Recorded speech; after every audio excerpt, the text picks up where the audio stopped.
Hi, everybody. This is Klaus Ehlers. This is Klaus in 60 Seconds live on Facebook, where we have really interesting conversations with terrific folks whose work intersects with our work at Family Promise. I'm the CEO of Family Promise. We're the largest organization in the country addressing the issue of family homelessness. And I'm really excited about today's guests because their work intersects with us in the sense that they are working with youth who are unstably housed. And I think we're going to really learn a lot from them today, particularly around the issues of youth homelessness, youth housing instability, but also how technology and data helps inform towards solutions. I met these two incredible women earlier this year. We're part of a cohort that is doing some coaching and program growth and so on. So it's been wonderful to get to know them. So with that, we're going to invite Eva Graff and Marina Marmolejo on to talk about DreamKit. Hi, Marina. Hi, Eva. Hi. Good to see you. Thanks for having us. This is awesome. It is an absolute pleasure. So a real obvious place to start is, what is DreamKit and how did it get started? Absolutely. So I'll start off. Hi, I'm Eva, and DreamKit at our core is we are here to help unstably housed youth, break out of the cycle of poverty and get employed and escalate out of their episodes of homelessness. And how we do that is we have a mobile app that they can download. They can sign up for a profile, and then they complete quick modules aimed at helping them upskill themselves. And the big thing is we pay them to do it, which is not a very common model. We believe in empowering youth, and empowering them economically is one of the best ways to do that. Mm-hmm. As for how we got started, I'm going to kick it over to Marina and take it away. Yeah, so I'm actually originally from LA. I live in Connecticut now. And in a lot of my work and in talking with young people who are unstably housed, they reported that they're just always chasing the next resource and don't really have enough time to think about applying for a job or think about growing their skills in emotional intelligence or resume building, because it's always, okay, when's the next shelter open? How do I get my next meal? And so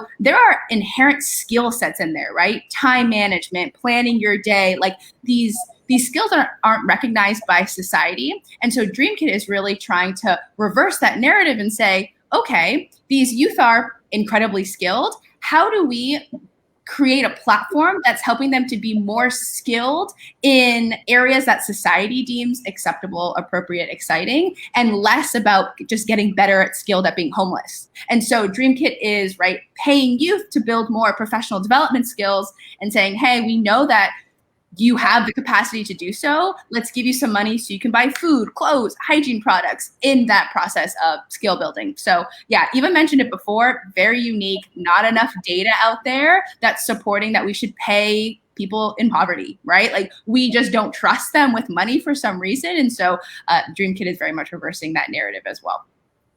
Yeah, it's interesting, right? Because the best cure for poverty is money. Right.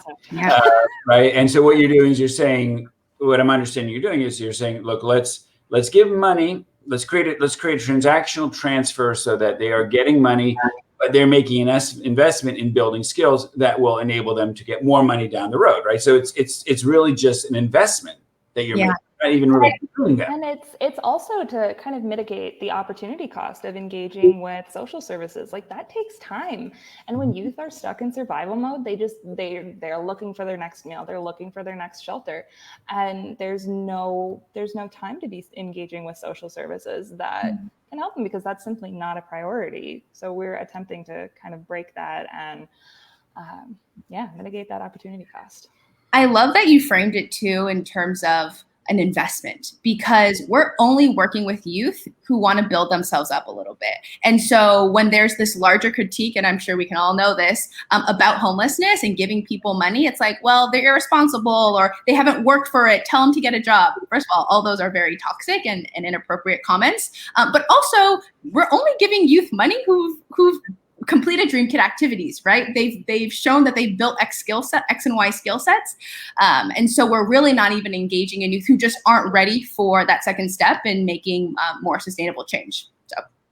Right. And as opposed to the federal government, which gives money to any homeowner who deducts their mortgage interest, regardless of how they're actually going to be using that money or what they're ultimately producing for society, if you want to put it that way. So, I mean, it is such an interesting, right? The paradigm of how we look at money transfer and investment for people who are disenfranchised and who are in poverty, as opposed to those who have wealth or are in a climate of wealth. So, have you seen this? And I know it's still early on, but have you seen creation of lasting change? Like, can you talk a little bit about what you're seeing in terms of impact or directions towards long-term impact?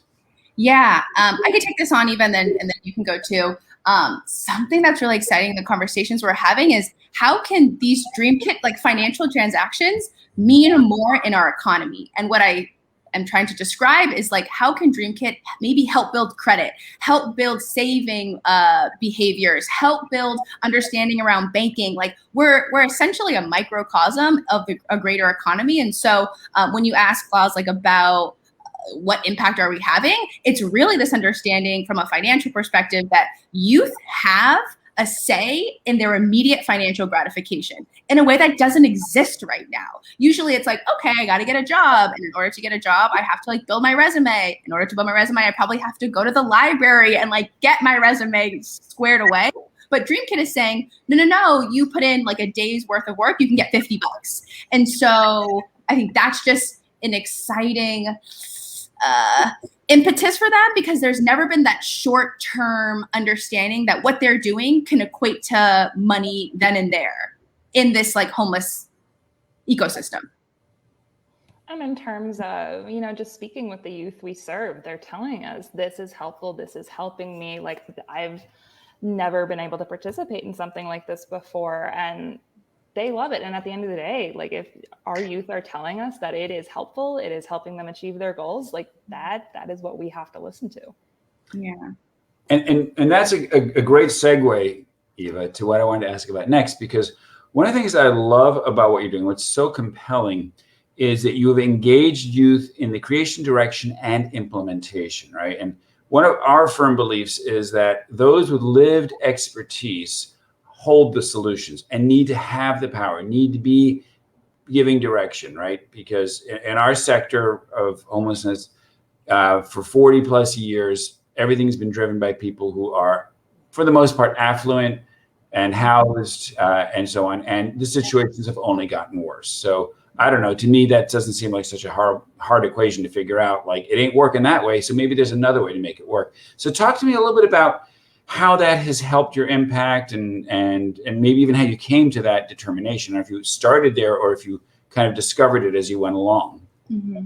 Absolutely. It seems almost crazy to me to think that solutions to homelessness in the past have not been led by people with lived experience. Like that, there's just some disconnect there for me that just doesn't make sense. So Marina, correct me if I'm wrong, but when like DreamKit got started, that was absolutely at the forefront. It is nothing for us without us. And it wasn't even like a thought that we wouldn't be including youth with lived experience. Marina? I also think it's interesting because to get youth to be excited about DreamKit took so much time to build that trust, right? We, like, to be very frank, are a couple of Yale graduates who are like, we have this solution to homelessness. And youth in the New Haven community are like, who? What are you doing? What? Like, we've never even heard of a startup. How are you including entrepreneurship in like youth homelessness solutions? It was just a lot for them to understand. And so it took us going back to the shelters, like often, right? Showing our faces, getting small grants to get dinner served. So like that could be a benefit for folks. And then that trust eventually evolves into, hey, I'm ready to download DreamKit. Hey, do you actually have a leadership position? Hey, like I'm just more curious. And so for anyone listening, like that level of, youth-centered, lived experience-centered model is really hard. And not to say you shouldn't do it, but it takes time and patience and love and trust. And it will continue to be hard the entire time. And that's okay. You're signing up for something that is bigger than yourself. And you have to recognize the systems that youth have had to encounter in order just to be in front of you, right? Racism, homophobia, generational poverty, all the street-based violence. And so they're coming to you with experiences that you'll never know about. And you just have to remind yourself. And I'm saying that kind of as a mantra because it's hard. It's hard to do the work. Yeah, it is, right. It is hard to, there's a lot of challenges in engaging people with lived expertise, but none of those compare to the challenges of having earned that lived expertise. Totally. Right. So that's that is the perspective that one needs to maintain. So you guys are right now in New Haven. What are your aspirations? Like, where is this going? And Mitch will put up your website and all, any of that, all that stuff too, because we certainly want people to know about you and learn more. But what's your aspirations? Where are you guys going to end up? Yeah, I can take that. Right now, we are just trying to get DreamKit into the hands of youth. We are trying to build, so we've piloted DreamKit. It was a huge success with our small cohort of youth that we piloted it with, and now we are trying to get it into the hands of more youth to continue proving, because unfortunately we have to prove that we work, which we know we work. The youth we work with tell us we work. However, more broadly, we need to gather this data and be like, hey, this is how we're affecting these outcomes. So that's kind of our immediate future, is getting more youth on DreamKit, gathering that data, and then being able to report that back and out and show our success. Yeah. And it's such an interesting time to be doing work in the tech sector because of COVID, right? Every employer, every community space has shown their cards, and basically what that means is we can operate in a virtual world. And so that's really exciting for DreamKit, because now instead of us applying for grants to get our youth cell phones and free internet services, that conversation and narrative is already happening, and we can just leverage those resources, and so that we can redirect our funding or our efforts elsewhere. So that the COVID layer is, and I'm cautious of the language I'm using, it's not exciting, but it's a byproduct of COVID, this conversation around technology and making technology accessible to low-income folks. And then the second piece with COVID is that people are starting to get back to work, right? And how are we upskilling and training our young people to be able to get back to work in a virtual world? And so again, DreamKit just has it's perfectly timed to say, hey, we're using technology to access folks who are experiencing homelessness, and we're teaching them job skills because the economy needs to open up, and employers are paying and states are paying $1,000 for people to, start their jobs again. And so, yeah, it's signing bonuses or whatever the phrase is called. So it's a good intersection to be in. Well, yeah, I mean, there's incredible disruption and incredible misery that came out of COVID, but it did challenge orthodoxies. It did reorganize things, and it did get people looking and saying, we've done it this way, but is that the best way to do it, right? Even just with remote work, all these sorts of questions. So yeah, there is this opportunity that comes out of it. A question I have would be, do you guys engage with any institutional partners? So are you, and why or why not? Do you work with schools? Do you work with any youth-facing groups? Do you work with the shelter organizations, or do you find you actually need to work separate from them to really kind of have the trust that you need? Yeah, and the freedom, right? Because with more partnerships comes those structures. Eva, I'll let you talk about Youth Continuum and that piece. Yeah, so we have gone through many iterations, right? As we have developed, as we have evolved, we've been really trying to find where we work best in terms of partnerships with other organizations. So we have a partnership with Youth Continuum. Marina, you're more familiar with it, so I'm going to let you speak about that. In where they can kind of verify our youth, they can verify that we are, the youth we are serving are indeed homeless or housing insecure. And then we can kind of work in symbiosis. We can find youth that they may not necessarily be reaching because we may have a different reach than they do, especially given how we use youth specialists, youth with youth youth with lived experience to help us recruit. And then they can kind of also funnel youth over to us. And then it kind of works like that. Yeah. And that's really the reason why at the beginning, we weren't verifying homeless status. So you can really gamify the system and just say you're experiencing homelessness and you're not, and be getting rewards and money and have these DreamKit profiles and everything along the like. So that was the reason for our partnership with Youth Continuum. And now we're starting to understand, like, DreamKit's expensive. Like, a lot of our money, I would say most of it, is going to still test our model that paying youth is the right way forward. And so now with our initial cohort, we know that works, and we can start having conversations, let's say with like corporate sponsorships, for example, right? Amazon, first thing that came to my mind, unfortunately. If Jeff watches all the time, so this you're yeah, really smart to bring them the up. movie's fun. Too much, okay.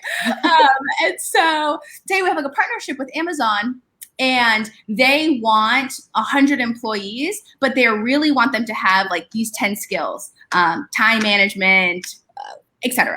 And so we can have them sponsor a curriculum to say, okay, we'll host those activities on DreamKit, and then we can understand which youth through data, right, have completed those 10 modules. And when they have, we can give you a dashboard of youth who, what their scores were, how they're ready, etc. And then we're essentially that middleman between youth applying and just not having those skills to get a competitive profile or competitive resume going. So what does partnerships with employers look like who can sponsor these curriculums that go directly to paying youth to build those skills that they need to get into those jobs?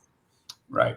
And obviously the whole sourcing angle, but of course there's challenges, as you said, there's challenges around there too, because how do you keep those parameters? Yeah, offline, we should have some more conversations around that when you guys are ready to share some thoughts about some opportunities that way.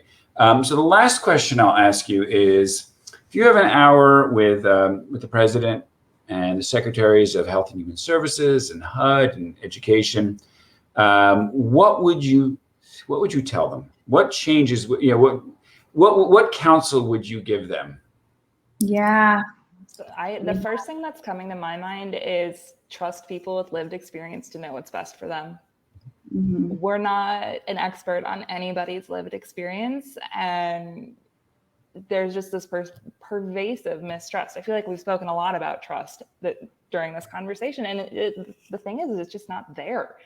Mm-hmm. And I don't know if people are just not aware of it. I honestly don't know. So that'd be something that would be very much on the forefront of my mind. Yeah. And I think sometimes for my answer, data reporting for certain grants is structured and strict and limiting in how we are understanding impact and progress of our business. And so I would push for, right, like, how are we measuring safety and like happiness and comfort and just like comfort in your own shoes and confidence in the world? Like there are certain scales, but for people who hold more power, like really honor those scales and honor those smaller, minute changes, because they don't happen overnight, and be really excited and trusting of your partners, right? Let's say it's DreamKit, for reporting improved rates of self-love, right?